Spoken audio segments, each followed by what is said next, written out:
അന്വേഷിച്ച സമയത്ത് ഈ പീഠം കണ്ടു കിട്ടി. എവിടുന്നാ കിട്ടിയത്?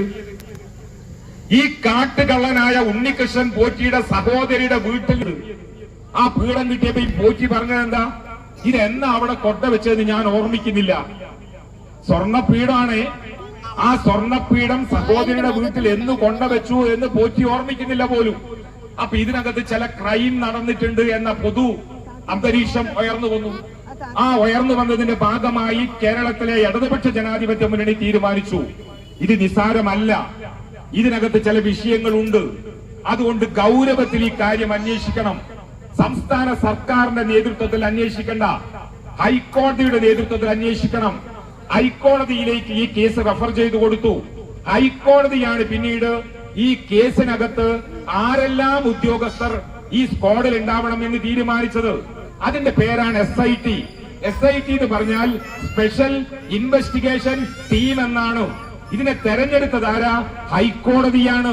ആ ഹൈക്കോടതിയുടെ നേതൃത്വത്തിൽ ഇത് അന്വേഷിച്ച സമയത്ത് പത്മകുമാർ എന്ന് പറയുന്ന, N വാസു എന്ന് പറയുന്ന 2 CPM നേതാക്കളെ ഇതിന്റെ ഭാഗമായിട്ട് അറസ്റ്റ് ചെയ്തു. FIR-മായി ബന്ധപ്പെട്ടുകൊണ്ട് അറസ്റ്റ് ചെയ്തു. അപ്പോഴേക്കും ലഹള ആരംഭിച്ചു. എന്താണ് അവരെ പുറത്താക്കാത്തത്? CPM അവരെ സംരക്ഷിക്കുകയാണോ? മുഖ്യമന്ത്രി സംരക്ഷിക്കുകയാണോ?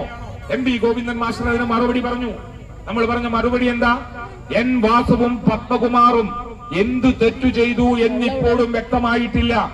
ഈ കൊള്ളയിൽ അവരുടെ പങ്കെന്താണ്? അവരേതെങ്കിലും ഫയലിനകത്ത് ഒപ്പുവെച്ചു പോയതാണോ അവർ ചെയ്ത കുറ്റം? അതല്ല. ഈ സ്വർണ്ണ കൊള്ളയിൽ അവർക്ക് വ്യക്തമായിട്ടുള്ള പങ്കുണ്ടോ? കുറ്റപത്രം സമർപ്പിക്കുമ്പോൾ നമുക്കിത് മനസ്സിലാവും. ഇപ്പോൾ FIR മാത്രമേ ഉണ്ടായിട്ടുള്ളൂ. ആ FIR-ന്റെ പരാമർശത്തിലാണ് വാസുവിനെയും പത്മകുമാറിനെയും അറസ്റ്റ് ചെയ്തത്.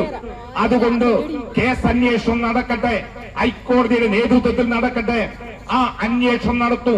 പല ആളുകളെയും ചോദ്യം ചെയ്യാൻ വിളിച്ചു. കടകംപള്ളി സുരേന്ദ്രൻ മിനിസ്റ്റർ എന്നുള്ള നിലയിൽ വിളിച്ചു. അടൂർ പ്രകാശിനെ ചോദ്യം ചെയ്തു. ഇവരെയൊക്കെ ചോദ്യം ചെയ്തു. കേസ് അതിന്റെ അന്ത്യഘട്ടത്തിലേക്ക് കടക്കുകയാണ്. ആ കേസിനകത്ത് സർക്കാർ ഇടപെട്ടിട്ടില്ല.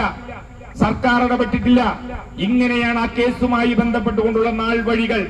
ഇന്നലെ രാഹുൽ ഗാന്ധി നന്മണ്ടയിൽ വെച്ച് പാടിയല്ലോ. അതിന് പിണറായി ഒരു മറുപടിയും പറഞ്ഞു.